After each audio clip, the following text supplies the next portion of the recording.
Welcome to the Tech Egg. Don't get scrambled. Enjoy the video. In this video, I will show how to make easy salsa verde.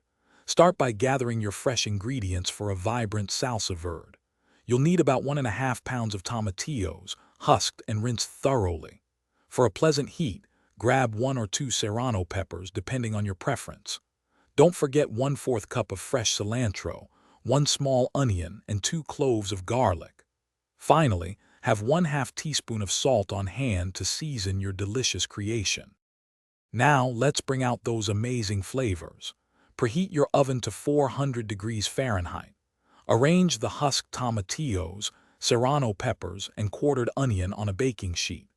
Roast them for about 15 to 20 minutes, or until they are nicely softened and slightly charred. This crucial step truly enhances the depth and complexity of your salsa verde, making it incredibly delicious. Once your roasted vegetables have cooled slightly, carefully transfer them into a blender or food processor. Add the fresh cilantro, the 2 cloves of garlic, and 1/2 teaspoon of salt. Now, blend everything until it reaches your preferred consistency. If you like a smoother salsa, blend for a bit longer. For a chunkier texture, blend for a shorter duration. It's all about your personal preference. Almost done. Give your freshly blended salsa a taste. You might want to add a little more salt or a squeeze of fresh lime juice to brighten the flavors. For the absolute best taste, let your salsa verde chill in the refrigerator for at least 30 minutes.